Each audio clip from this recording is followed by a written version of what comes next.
एक छोटे से गांव में, जहां पुराने रीति रिवाज और लोक कथाएं आज भी जिंदा थीं, रामू नाम का एक बढ़ई रहता था। उसके हाथ में अद्भुत कला थी। वह लकड़ी के सुंदर खिलौने, मूर्तियां और फर्नीचर बनाता था, लेकिन उसकी दुकान अक्सर खाली रहती थी। शहर के बड़े बड़े मॉल में प्लास्टिक के चमकीले और सस्ते खिलौनों का अंबार लगा था और रामू को लगता था कि उसकी हस्तकला का अब कोई मोल नहीं। वह अक्सर अपनी किस्मत को कोसता, यह सोचकर कि उसकी मेहनत बेकार है और उसे कभी सफलता नहीं मिलेगी। उसकी सोच थी कि लोग उसकी कला की बारीकियों को समझते ही नहीं। एक दिन गांव के किनारे लगे वार्षिक मेले में एक वृद्ध और ज्ञानी चित्रकार आया। रामू ने अपनी निराशा उसके सामने व्यक्त की। चित्रकार ने रामू के बनाए लकड़ी के हाथी और घोड़े को ध्यान से देखा और कहा, बेटा, तुम सिर्फ लकड़ी को आकार नहीं दे रहे हो, तुम उनमें जीवन भर रहे हो।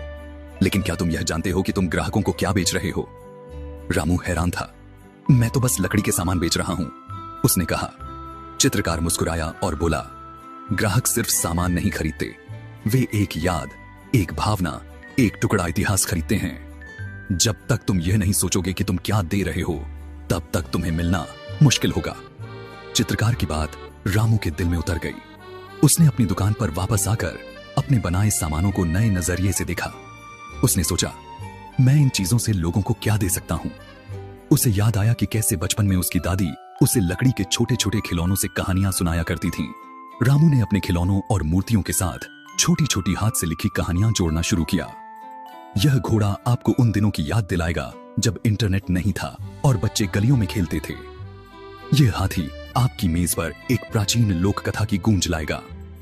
उसने अपनी दुकान को एक छोटी सी कहानियों की गैलरी में बदल दिया, जहां हर वस्तु के साथ एक छोटी सी कहानी या उससे जुड़ा इतिहास होता था।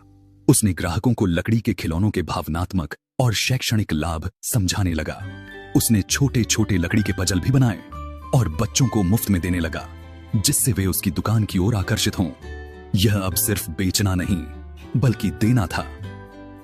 शुरुआत में कुछ लोगों को यह अजीब लगा, लेकिन धीरे धीरे लोग रामू की दुकान पर आने लगे। उन्हें रामू के सामानों में एक अलग ही आकर्षण और मूल्य दिखने लगा। शहर के कुछ शिक्षाविद और इतिहासकार भी उसकी दुकान पर आने लगे, जो हस्तकला और पारंपरिक खेलों में रुचि रखते थे। रामू की मेहनत और उसकी बदली हुई सोच रंग लाई। उसकी दुकान पर ग्राहकों की भीड़ लगने लगी और वह अब सिर्फ बढ़ई नहीं, बल्कि कहानियों का शिल्पकार बन गया।